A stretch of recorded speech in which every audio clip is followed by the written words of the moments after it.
Good morning, everyone. Welcome to the Universalist Church, in which love is the spirit. We're very glad you are here today, whether you're here in the sanctuary or anywhere in the world, especially those visiting or returning from a time away. I'm Gretchen Fountain, one of your co-moderators on the Board of Trustees. If you are a visitor, we hope that you'll talk with our welcome team or visit our webpage, www.westhartforduu.org, to learn more about us. Our guest book or online contact page will help you get onto our electronic mailing list, which is still the best way for us to stay connected. We look forward to helping you become part of the Universalist Church. Though we're in a season of colds, flu, and COVID, numbers are finally dropping again. Masks are always welcome here, and we encourage you to stay up to date with your vaccinations. If you would like a mask, our ushers can provide one for you. After worship, we will have fellowship in Fisk Hall and through Zoom. If you need help finding your way to Fisk Hall for fellowship hour, any member of the church will be happy to guide you. Just follow all of us coffee-seeking beings in that direction. If you can find the link for Zoom on your weekly news or our Breeze calendar. If you aren't getting the weekly news, please sign up for it on our website. And now, I invite you all to take a moment, make your mobile phones silent, turn off your email, put away your keyboards, and settle in for worship.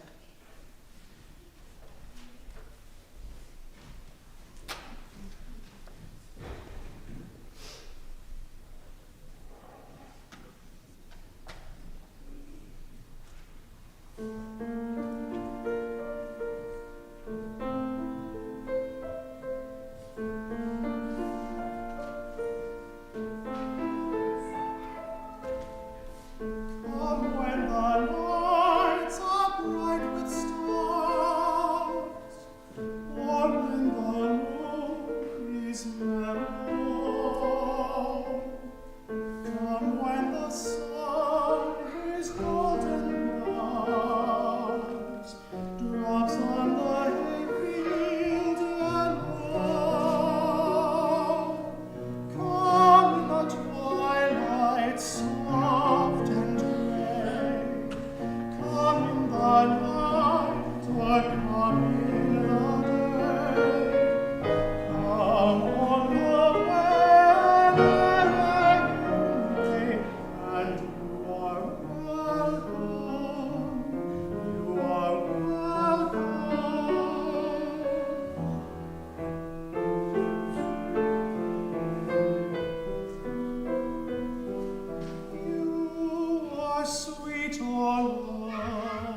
For those of you at home, please pull out your chalices and light them as we light ours here in the sanctuary as well.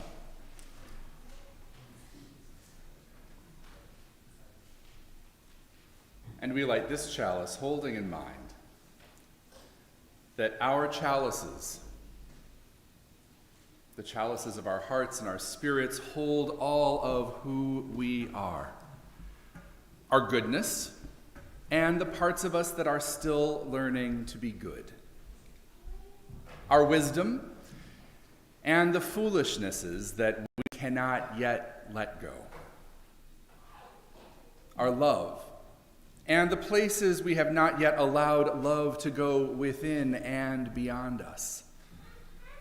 Within this community, within our covenants, may we allow our goodness, our wisdom, and our love to flourish, to pick us up, to carry us, to move us into the wholeness that is possible, that which helps us grow into the beloved community, a community in which all are known and respected, given space to flourish as well. And may this be true for every person, every community, every part of life. Our opening hymn is number 18 in the gray hymnal, number 18. Please rise in body or in spirit, in the sanctuary or wherever you are, as we sing together.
Please join me in speaking the words of our affirmation, our covenant. It is printed in your order of service and in the description online. Love is the spirit of this church, and service is its law. This is our great covenant, to dwell together in peace, to seek the truth in love, and to help one another. Please be seated.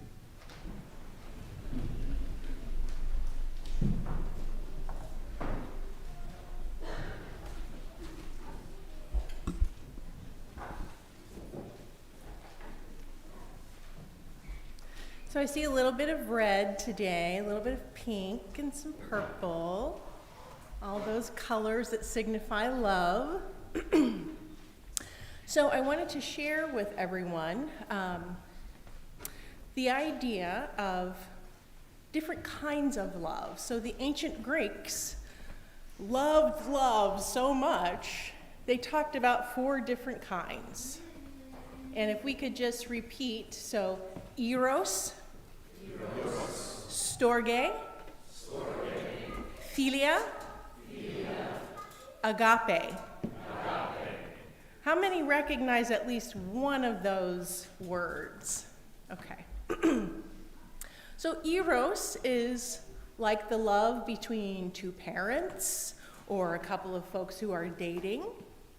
And storge is the love that you feel within your own family for siblings or parents. Philia, even though it sounds like family, so it's a little confusing. Philia, if you think of Philadelphia, so you have the love for a friend, the deep love for a friend. And then you have this great big love called agape. And so it kind of absorbs all of those other kinds of loves, and it asks you to maybe even love people you don't like all that much. It's a big kind of love that uplifts everyone, and some people say it comes from within, some people say it comes from God, but just think of it as a love that can help you shine light, just like this does, on all the different kinds of love in the world.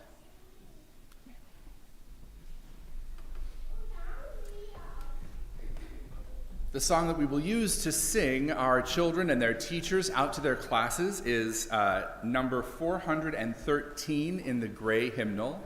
It's called Go Now in Peace, and it actually talks about some of that love. So let us sing our children and their teachers off to their classes.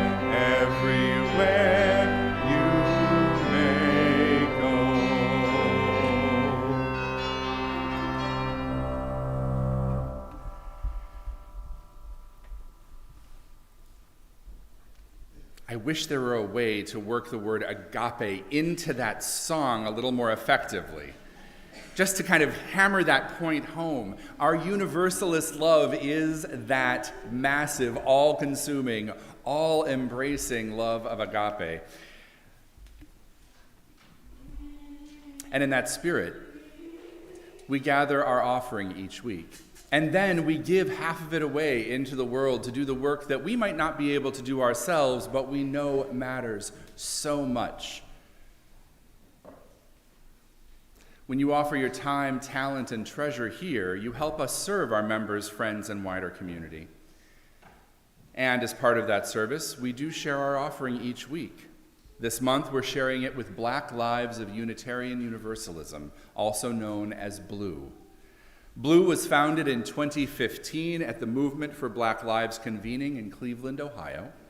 And the dozen or so Black UUs in attendance there imagined a cohesive, national, vibrant community of Black Unitarian Universalists. And so BLUU evolved from those conversations. It is committed to expanding the power and capacity of Black UUs within our faith, providing support, information, and resources for Black Unitarian Universalists, and creating justice and liberation for Black folk throughout our faith. To give electronically, you can use the QR codes on your order of service. You can use the links in the description or on our website. And here in the sanctuary, our offering will now be gratefully received.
May these gifts, so generously given, sustain the work that we do together, the life of this community, and the changes and wonders in the world that we can create with just a little bit more generosity in this wider world of which we are certainly a part. Thank you. Thank you. Please rise, in body or in spirit, as we speak our congregational reading. It's number 639 in the gray hymnal. It's entitled Love One Another. I'll read the words in Roman type, and we'll speak together the words in italics. Let us love one another, because love is from God. Whoever does not love God does not know God, for God is love. No one has ever seen God. If we love one another, God lives in us. God is love, and those who abide in love abide in God, and God abides in them. There is no fear in love, for perfect love casts out fear. Those who say, I love God, and hate their brothers and sisters are liars. For those who do not love a brother or sister whom they have seen cannot love God, whom they have not seen. No one has ever seen God. If we love one another, God lives in us. Let's join in singing our doxology.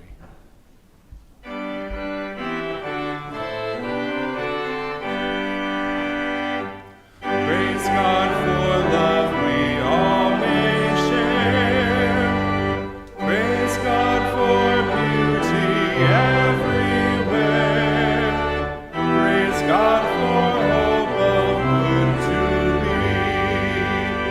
Praise God for truth that makes us free.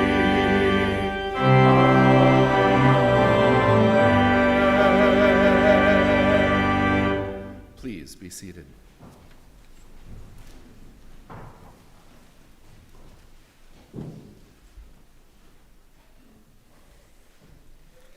As we begin our time of prayer and meditation, I don't have anything to share with you on behalf of the congregation today, but I do want to call our hearts and our minds and our attention to some of the things that are happening in our world that are on our minds and hearts already. I know that many of us are aware of the tens of thousands of people who have died in Turkey and in Syria as a result of the earthquakes there.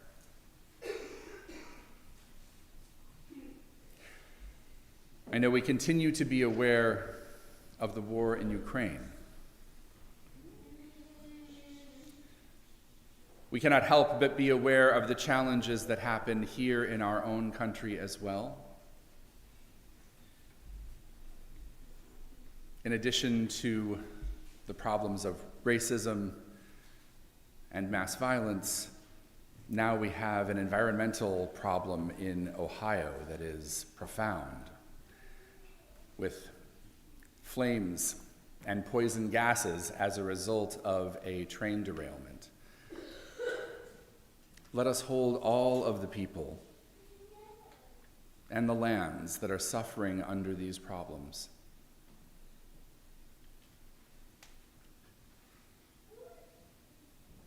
Please take a moment in stillness and in prayer with me. For this is a moment to stop, to rest. With everything that we know in the world, this is a time to find peace within ourselves, with others. A moment to breathe, to be still, to find the peace that silences the call of devices and advertising and endless information. For a moment, even just a moment, to set aside the worries of your daily life, to slow the pace of everything so that you can hear or feel, to be aware of what is normally beyond your grasp. And so in this moment, listen for compassion.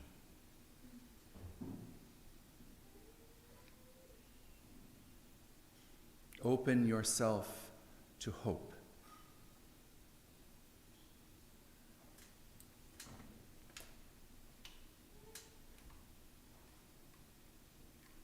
Allow the deepest parts of your being to speak their needs and wants.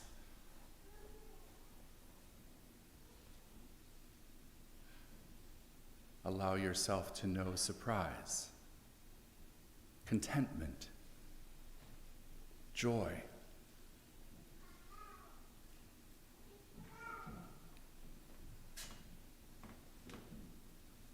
Create room for love in all its forms.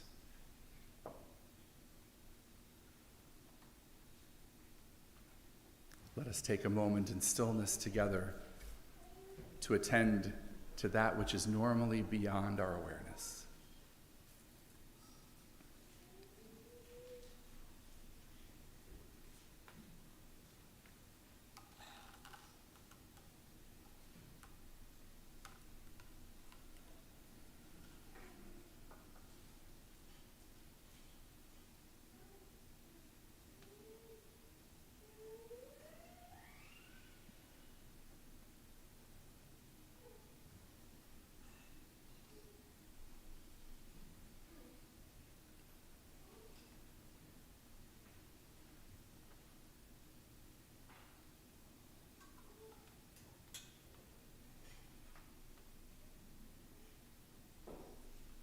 And as the small noises of one another bring us back to the room,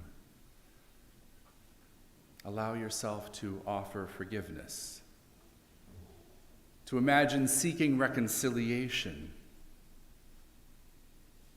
to know that these things that you are aware of can prompt you to take action, to heal what is hurt, to celebrate, to wonder, to seek, to help, and hopefully, now and then, to simply be. May it be so. Amen.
Our first reading is from Lust by Simon Blackburn and shows how difficult it can be to speak about lust without degrading sexuality.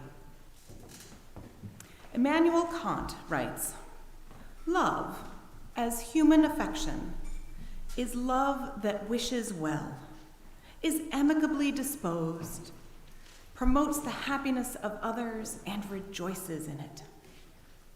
But now it is plain that those who merely have sexual inclination love the person from none of the foregoing motives of true human affection, are quite unconcerned for their happiness, and will even plunge them into the greatest unhappiness simply to satisfy their own inclination and appetite. Sexual love makes of the loved person an object of appetite. As soon as the other person is possessed and the appetite sated, they are thrown away.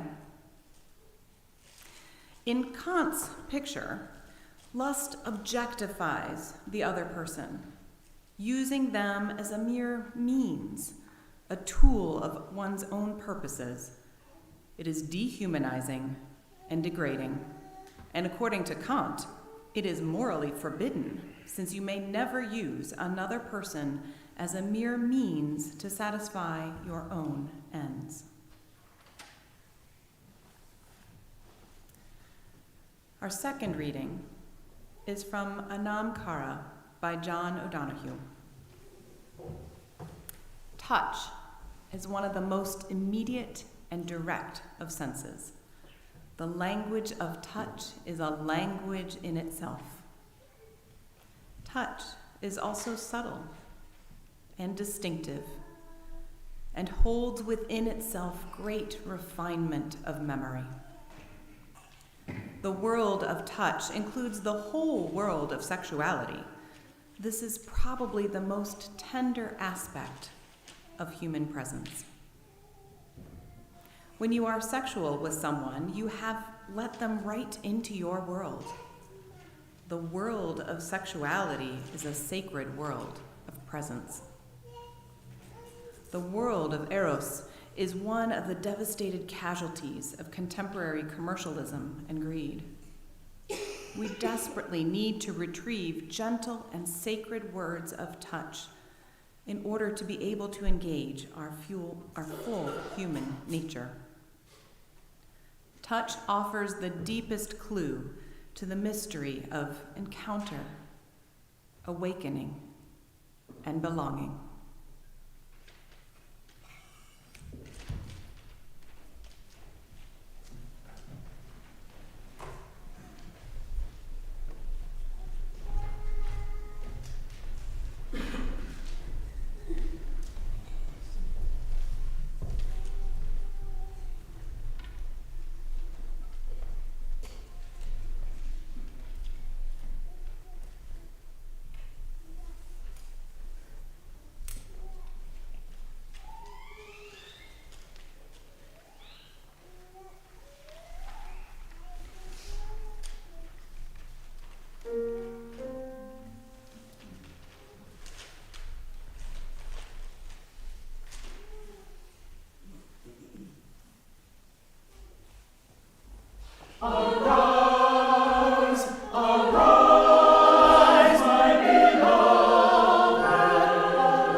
of the 7 deadly sins sermons that I have planned for this year, this is the one that sounds like the most fun and the most nervous-making, and the one that I'm not sure we all want to talk about too much in church of all places, but I'm just going to say it so that it's said right up front: sex. Whew. All right. The word is out there. The truth is, we cannot talk about lust without talking about sex and sexuality. And sometimes that is challenging to consider or even say just about anywhere, including church. And it shouldn't be. It's a weird remnant of our particular history in this country, our religious background of Puritanism, perhaps, that makes it difficult for us to talk about that, whereas we talk about guns and violence with no problem whatsoever. Church is where we talk about all sorts of things that are important in life. And given how much time and energy and awkwardness and ambiguity is given to sex and sexuality in the wider world, we clearly need to be talking about it in church. Especially because sex is so often paired with sin, or naughtiness, or lust. When I was a freshman in high school, my English teacher recognized that I was a little bit bored in class, and he said, "I have something that I want you to read. We'll talk about it, once a week, but this can kind of give you something else to chew on." He handed me the Canterbury Tales. And I found myself reading all of these different stories, lots and lots of different little stories, trying to read them in Middle English sometimes. Wasn't always easy, but was kind of fun. And then I got to The Wife of Bath's Tale. If any of you know English literature, and particularly the Canterbury Tales, you know that The Wife of Bath's Tale is earthy. She is not disinclined from talking about the realities of married life, which for her happened 5 different times. She spoke a lot about what it was to have eros and to deal with sexuality in the context of her relationships. And I remember reading this as a freshman and my eyes growing very, very wide, because I was a student at a Lutheran parochial school. And it was my English teacher in this Lutheran parochial school that had handed me this book that was perhaps diplomatic but also clear about what bodies might do together. It actually was quite a good education. It was worth reading, both from the experience of literature, but also because it said to me, there is a place to discuss who we are and what we are in many different ways, even within a religious context. It also got me to thinking about what is the difference between love and sex and lust. And as time has gone on, I have continued to think about those things and realized that we need to be very, very wise when we talk about lust in particular, and separate it from the idea of sexuality, because they are not the same thing.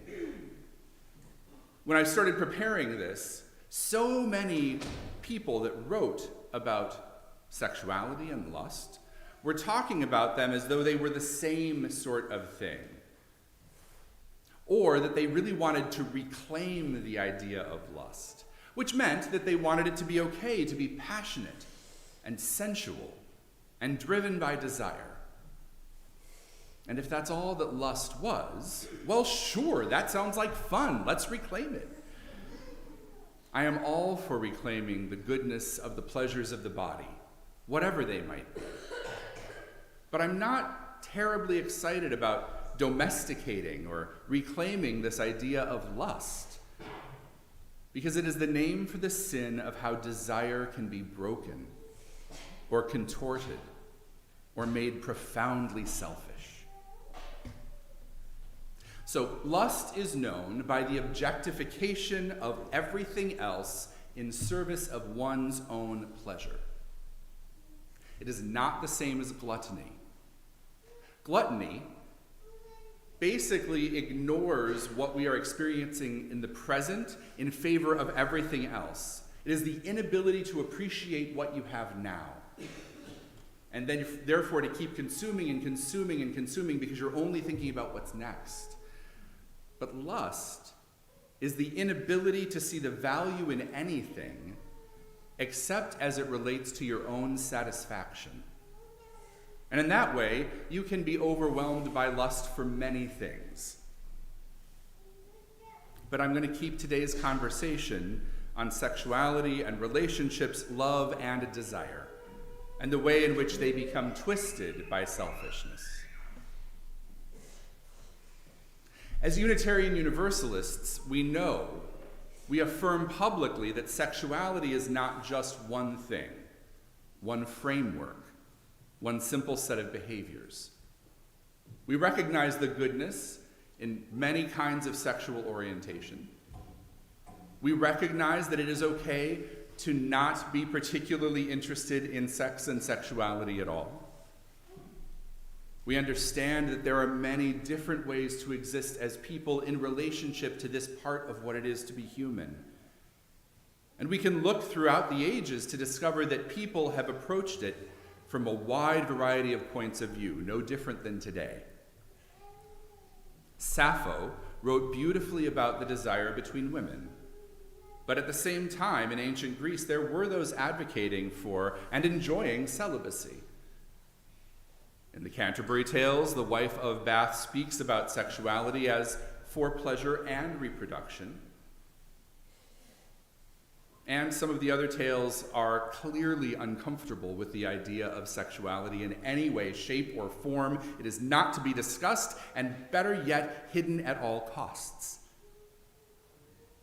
There's ancient Persian poetry addressing love between men, and also plenty of writing and philosophy on heterosexuality too. Throughout history, there have been artworks and teachings from all around the world that deal with sexuality, that deal with gender, that deal with the nature of love. And there have also been times throughout the world when what is acceptable in terms of any of this is strictly prescribed.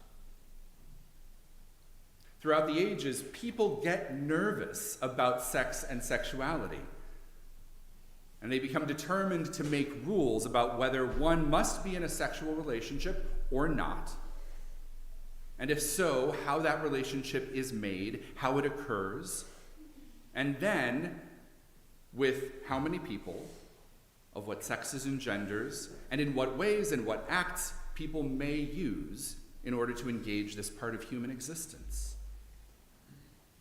So much writing about sexuality from theological and philosophical perspectives is how it must be controlled.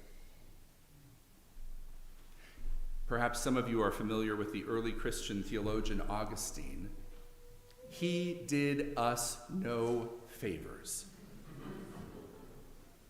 He didn't differentiate between sex and lust theologically for everyone else, largely because he couldn't distinguish those things for himself. He used his own anxieties as the model for how everyone else must also exist. And then Immanuel Kant and Sigmund Freud both speak about sexual desire as though it is fundamentally unhealthy. Kant writes, "Sexual love makes of the loved person an object of appetite. As soon as the other person is possessed and the appetite sated, they are thrown away." But this isn't necessarily true. Freud wrote an essay entitled "On the Universal Tendency to Debasement in the Sphere of Love." Simon Blackburn writes, "Freud works with an opposition between tender, affectionate feelings on the one hand and sensual feelings on the other. He says that sex is either too disgusting to engage in, or when engaged in, not nearly disgusting enough to be gratifying. Good grief! I find it really sad, to be honest, that his experiences led him to conceive of sex in such a miserable way. And truthfully, I find it infuriating that he inflicted that on the rest of us and that people bought into it. These and other writers might be trying to avoid lust, but they commit another act of selfishness when you're thinking about desire. They are seeking to limit everyone's sexuality by controlling everyone else based on their own personal concerns. Rather than figuring out how to be okay with themselves and their own desires in the world, they look at everyone else and say, I'm like this, and therefore you must be too. How incredibly selfish. How profoundly unhealthy.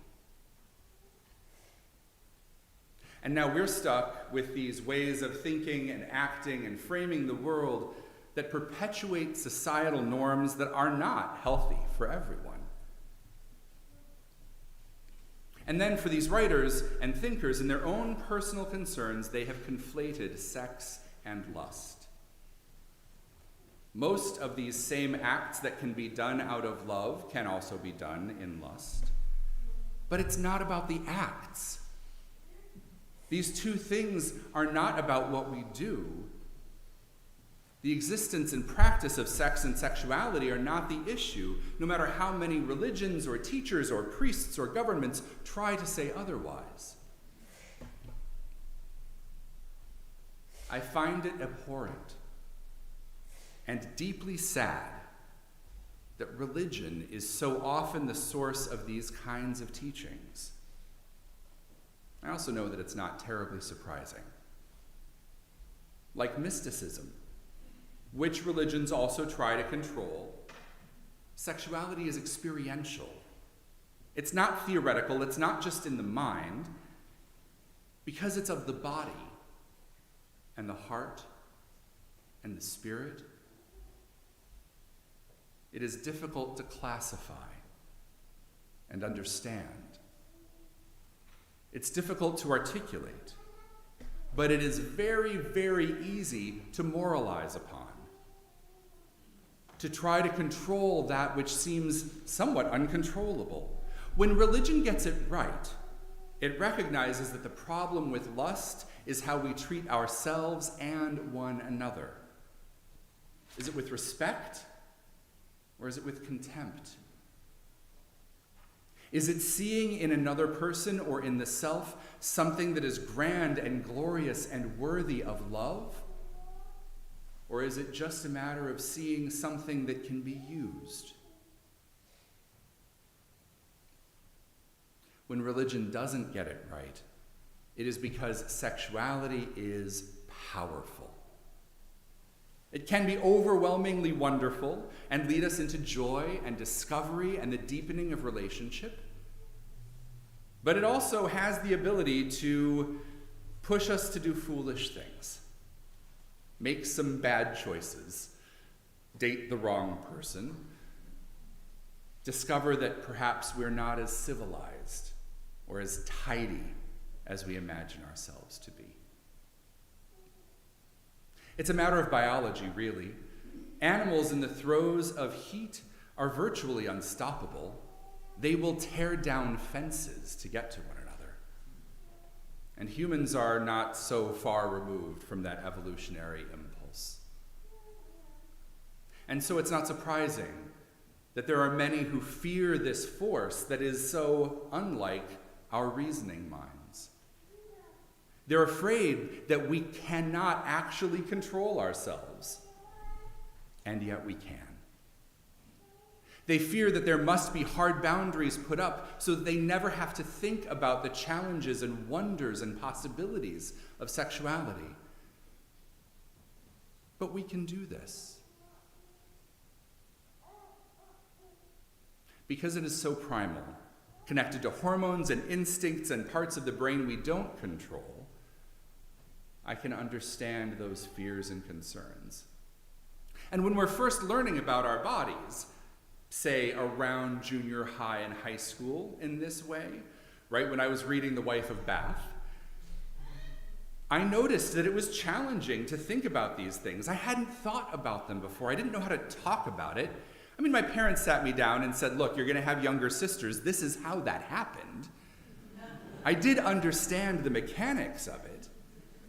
I understood that it was something that brought my parents close together in joy and in love.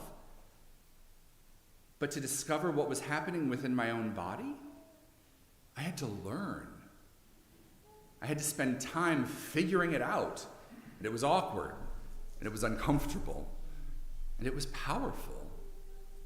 And as I grew up, I found that my mind and my heart and my spirit were what were in charge.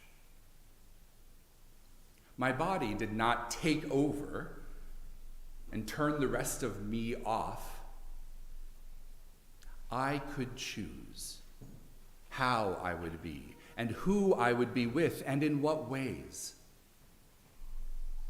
And this is something that we can give as a gift to one another, to our children.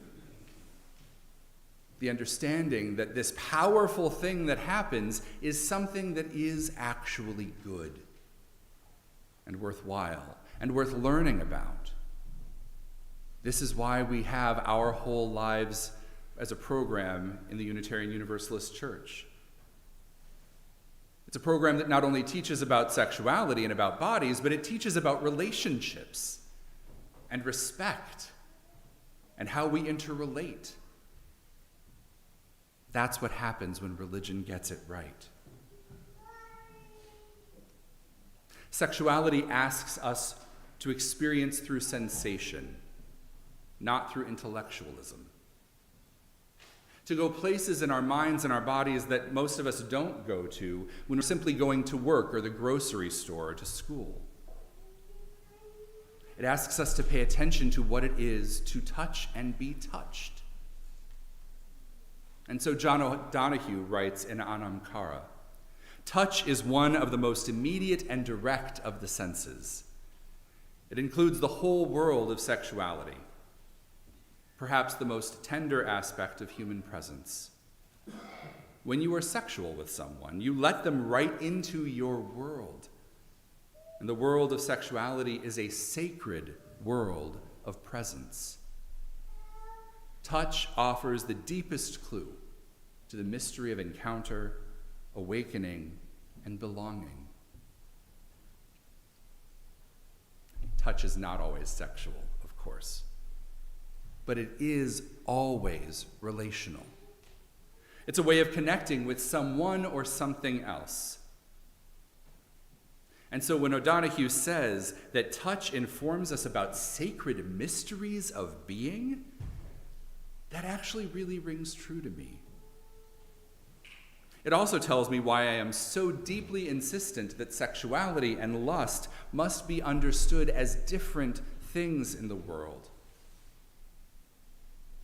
To debase all desire, all sexuality with the sin of lust, is to undermine the potential of our presence with one another.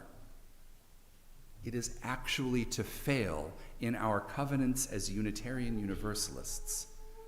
Our very first UU principle, to affirm the worth and dignity of every person, simply does not allow for lust.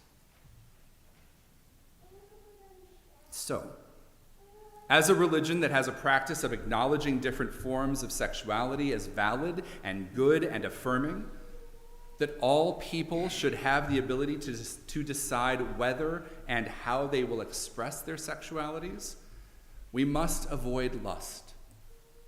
We must avoid using one another for our own satisfactions. But that's not about particular acts or how people choose to be in relationships. Earlier in the service, there were a number of moments where we used the word God probably more frequently in one service than we normally do in the course of a month. Sexuality is often talked about as though God wants it a very specific way. But in our history, our theology doesn't require that to be true. So rather than defining and limiting sexuality based on procreation or a sense that God wants it this way, instead, I think we need to learn to lean back into this idea of God as love, of these 4 different kinds of love, all held within agape, that greatest, most inclusive kind of love. And if we do that, then we can avoid the brokenness and damage of lust through an ethical and relational and covenantal experience and point of view. This is what we teach our kids in OWL, and hopefully what we know to be true for ourselves. Healthy sexuality is consensual, period. If consent cannot be given, then nothing should happen. Healthy sexuality has integrity. And by that I mean that people follow the agreed upon rules of their relationships, neither weaseling their way around them, nor breaking them in secret, but rather being truthful and communicative, participating appropriately and speaking openly with one another. Healthy sexuality does not harm its participants. That doesn't mean that sometimes we don't experience something that we aren't sure we're really all on board with in a moment, and then in those moments we can simply say, no, this isn't what I want to have happen right now. We always have the ability to say no. That also means we also always have the ability to say yes, and it is our choice when it is healthy sexuality to do so. A healthy relationship should nurture and support, not tear down and destroy.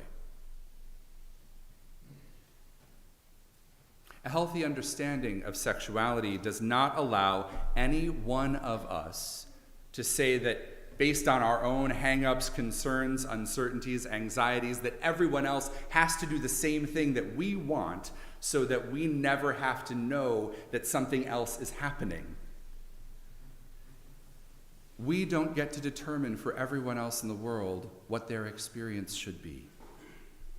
Nor does Freud, nor does Kant, nor does Augustine. A covenantal ethic of sexuality, based in our own practice and tradition, grants us all the freedom to live as we are made, as we choose, as long as we do no harm. It asks us to welcome one another into a life that is lived fully and well. In relationships of friendship and love, perhaps sexual, perhaps not, but always acknowledging the full worth and dignity of one another. And so we can appreciate Sappho and the wife of Bath and lots of other perspectives as well. We can celebrate a variety of relationship structures, a variety of sexualities.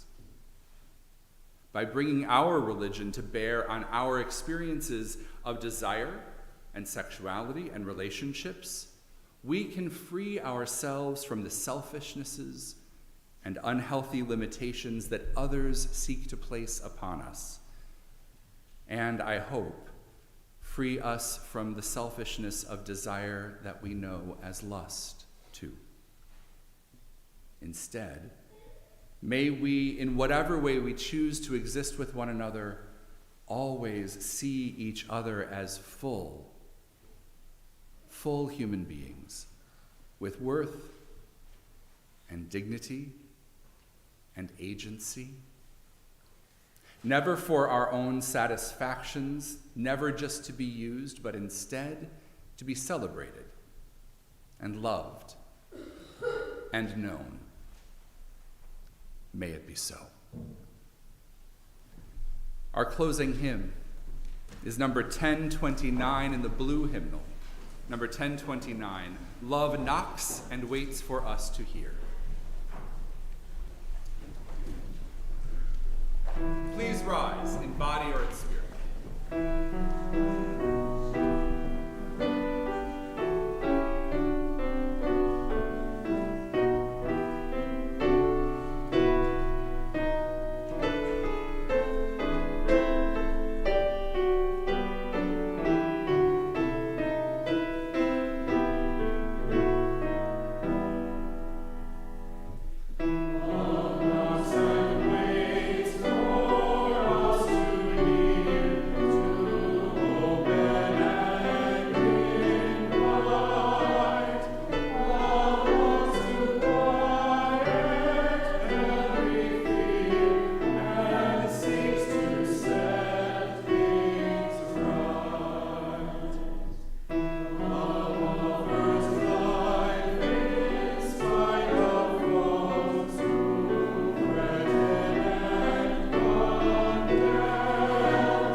Let us speak together our unison benediction. It's printed in your order of service and in the description online. Engage with the world in peace. Have courage. Hold on to what is good.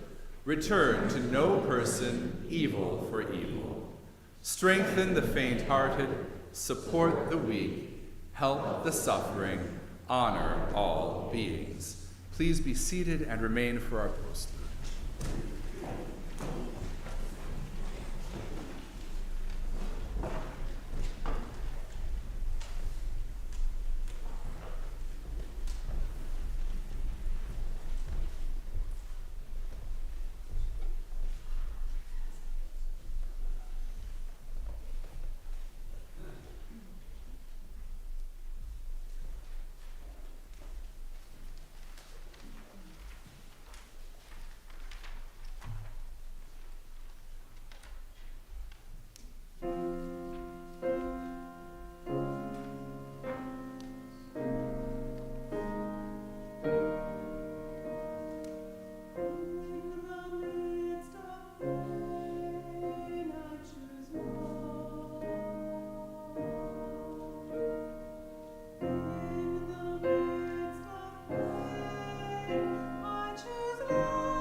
choose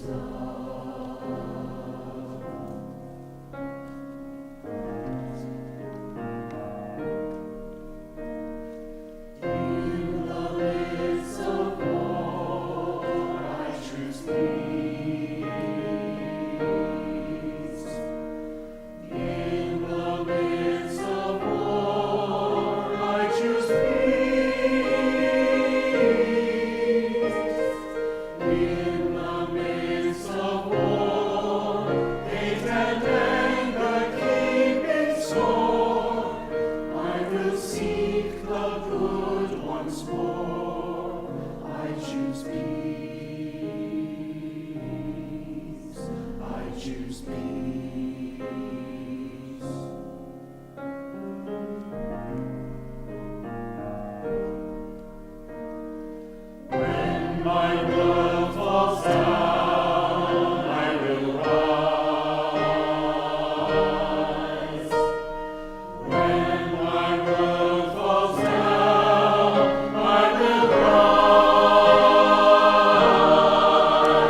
choose love.